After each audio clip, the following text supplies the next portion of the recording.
The sound of sudden and certain death roared in my ears as I sat lodged in gridlock on Washington Boulevard, next to the Pentagon on September 11th.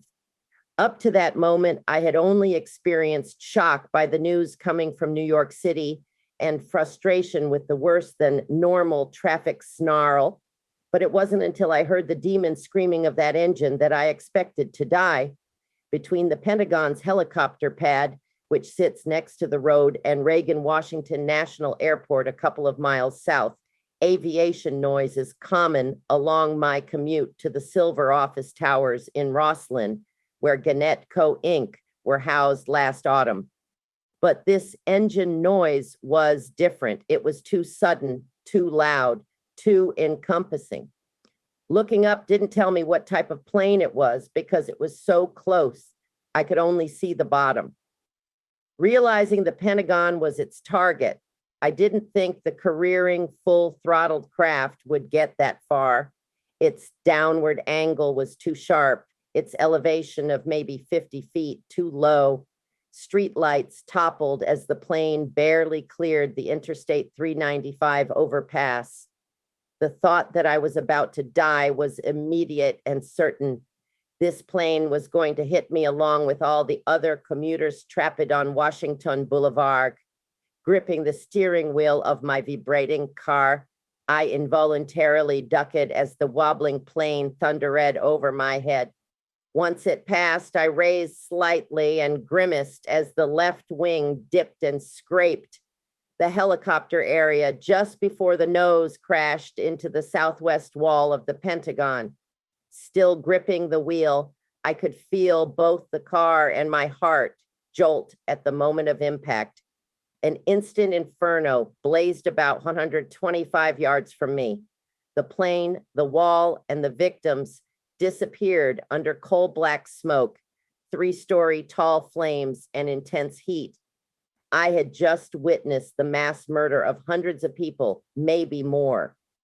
As the thudding stopped, screams of horror and hysteria rose from the line of cars, and I became a person I didn't know. I didn't scream. Operating on instinct, I climbed out of the car. First, I checked to see if I was bleeding. I wasn't. Then I tended an hysterical woman in the car ahead of mine. Borrowing a mobile phone, I managed 2 quick calls, one to the office and one to my husband. Then I commenced a frantic search for a camera. I quickly clicked half the roll, careful not to take too many. I wanted to be ready for the arrival of a second plane, which I was sure would fall from the sky any minute. As other cars began moving slowly from the area, I pulled mine over to the west guardrail and got out, camera in hand, an eye on the sky, and a finger on the shutter. Within a few minutes, I gave up my vigil. Radio reports said the skies were clear, but another plane had just crashed into a Pennsylvania field. When security personnel ordered me off the scene, I didn't argue. I simply left. I wasn't going on to the office. I was going home. I needed to see my husband, call my children, hear my small grandson's voice. The full impact of actually being alive overwhelmed me. A mere 125 yards had made me a witness instead of a casualty. Survival wasn't a miracle. It was luck, pure luck.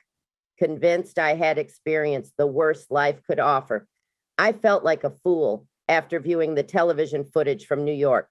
This was horror, terror, and evil beyond imagination. I couldn't even fathom the final death toll. 10,000, 30,000, more? The internal frenzy that had been plaguing my body finally gave way to a hushed humbleness that would last for days. Even though I can recall each second of the Pentagon attack in vivid detail, my memories of the following hours and days are more blurred. Yet there are some poignant moments that remain etched in my heart, like the way my husband's voice fell silent and his jaw drew rigid as he looked at the photos I took at the scene, or the way neighbors and colleagues replaced the customary polite hellos with warm embraces and tears. Tears were a common occurrence during those first couple of weeks. Everyone seemed to have their own breaking point. Mine came while sitting in the newsroom reading USA Today's obituary page devoted to the people aboard American Airlines, Flight 77. The morbid thought that these passengers' last seconds of life took place over my head made my throat constrict. I cried, and in the year to come, more tears were in store.